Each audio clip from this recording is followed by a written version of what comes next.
నమస్కారం. ఈరోజు మనం ఒక చాలా ఆసక్తికరమైన విషయం గురించి మాట్లాడుకుందాం. అంటే యుఎస్ గవర్నమెంట్ ఇంకా అక్కడ మిలిటరీ వాళ్ళు వాడే మెసేజింగ్ యాప్స్ గురించి ఒక వార్త వచ్చింది.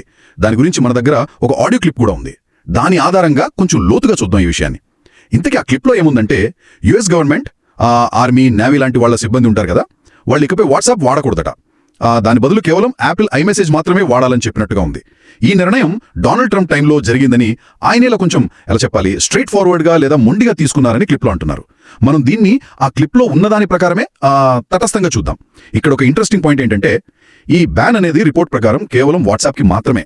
దానికి బదులుగా మళ్ళీ ప్రత్యేకంగా యాపిల్ ఐమెసేజ్ మాత్రమే వాడాలని చెప్పడం అదే కొంచెం విచిత్రంగా ఉంది కదా. అవును, అంటే యాపిల్ డివైజ్ల మధ్య జరిగే ఎన్క్రిప్టెడ్ మెసేజింగ్ కే ప్రిఫరెన్స్ ఇస్తున్నట్టున్నమాట. అవును, నిజమే.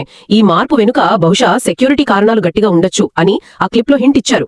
ముఖ్యంగా ఎన్క్రిప్షన్ గురించి. అంటే మనం పంపే మెసేజ్లు వేరే వాళ్ళు చదవకుండా సేఫ్ గా ఉండటం, అది ఇంపార్టెంట్ అయి ఉండొచ్చు. కానీ వాట్సాప్ కూడా ఎండ్ టు ఎండ్ ఎన్క్రిప్షన్ ఇస్తుంది కదా. ఇస్తుంది, కరెక్టే. అయినా కూడా స్పెసిఫిక్ గా ఐ మెసేజ్ నే ఎంచుకోవడం వెనుక ఏమో ప్రభుత్వ కమ్యూనికేషన్స్ కి యాపిల్ ప్లాట్ఫామ్ మీద ఎక్కువ నమ్మకం ఉండేమో. వాళ్ళ కంట్రోల్ ఎక్కువ ఉంటుందని అనుకున్నారేమో. ఉండొచ్చు. కనీసం ఆ క్లిప్ వింటే అలా అనిపిస్తుంది. గవర్నమెంట్ వ్యవహారాల్లో సేఫ్ కమ్యూనికేషన్ ఎంత ముఖ్యమో ఇది చూపిస్తుంది వాళ్ళ దృష్టిలో. అయితే ఇక్కడే కొన్ని పెద్ద ప్రశ్నలు వస్తాయి కదా. అందరూ ఇదే వాడాలంటే మరి ఐఫోన్లు లేని వాళ్ళ సంగతి ఏంటి? అదే కదా. గవర్నమెంట్ ఏమైనా ఫోన్లు ఇస్తుందా, లేకపోతే వాళ్లే కొనుక్కోవాలా? అంటే ఇది చాలా ఖర్చుతో కూడుకున్న పని కదా. అవును, చాలా పెద్ద విషయం అది. ఇంకా మరి మామూలు ఫోన్ కాల్స్ చేసుకుంటే లేదా వేరే నెట్వర్క్ సర్వీసులు వాడితే అప్పుడు ఈ రూల్ వర్తిస్తుందా లేదా? ఆ క్లారిటీ కూడా మిస్ అయినట్టు ఆ క్లిప్లో అనిపించింది. నిజానికి ఆ క్లిప్లో ఈ ప్రశ్నలన్నింటినీ అడిగారు, అంతే. సమాధానాలు లేవు. దీన్ని బట్టి చూస్తే ఈ పాలసీని అమలు చేయడంలో ఉన్న ప్రాక్టికల్ ఇబ్బందులు, ఆలోచించాల్సిన విషయాలు చాలా ఉన్నాయని తెలుస్తోంది. అవును, ఖర్చు, అందరికీ అందుబాటులో ఉండటం, ఇవన్నీ చూడాలి. ఇకపోతే ఆ నిర్ణయం తీసుకున్న వ్యక్తి స్టైల్ గురించి మూర్ఖంగా లేదా ముక్కుసూటిగా అని క్లిప్లో అన్నారు కదా, అది కేవలం ఆ క్లిప్లో ఉన్న అభిప్రాయం. సరే, మనం దాన్ని సపోర్ట్ చేయట్లేదు, జస్ట్ అక్కడ అలా అన్నారని చెప్తున్నాం అంతే. కారణం ఏదైనా అమలులో ఛాలెంజెస్ అయితే ఖచ్చితంగా ఉన్నాయి. చివరిగా ఆ క్లిప్లో ఇంకో ప్రశ్న కూడా వేశారు.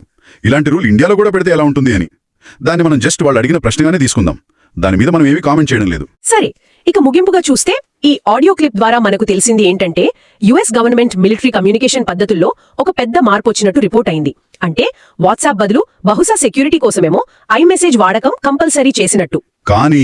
కానీ దీని అమలులో ముఖ్యంగా ఐఫోన్లు లేని వాళ్ల విషయంలో చాలా ప్రాక్టికల్ ఇబ్బందులు, ప్రశ్నలు ఉన్నాయని కూడా ఆ క్లిప్ సూచించింది. మొత్తం మీద చూస్తే ఈ వాట్సాప్ బ్యాన్, దానికి బదులు స్పెసిఫిక్ గా ఐమెసేజ్ వాడమనడం, ఇంకా అమల్లో ఉన్న ఈ ప్రశ్నలు, ఇవే మెయిన్ పాయింట్స్ అన్నమాట. కరెక్ట్. ఈ చర్చను ముగించే ముందు ఒక విషయం ఆలోచించాలి. అదేంటంటే, గవర్నమెంట్ తన పనుల కోసం బయట మార్కెట్లో దొరికే కొన్ని ప్రత్యేకమైన యాప్స్ మీద ఇక్కడ వాట్సాప్ వర్సెస్ ఐమెసేజ్ ఆధారపడటం, లేదా వాటినే వాడమని చెప్పడం, ఇది గవర్నమెంట్ కి టెక్నాలజీ కంపెనీలకి మధ్య మారుతున్న రిలేషన్షిప్ ని ఎలా చూపిస్తుంది? ఇది కేవలం సెక్యూరిటీ గురించేనా, లేక టెక్నాలజీలో స్వయం ప్రతిపత్తి గురించా, లేక ఇంకేదైనా ఉందా? మంచి పాయింట్. ఇది మనం ఈ క్లిప్లోని సమాచారం బట్టి ఇంకాస్త ఆలోచించాల్సిన విషయం.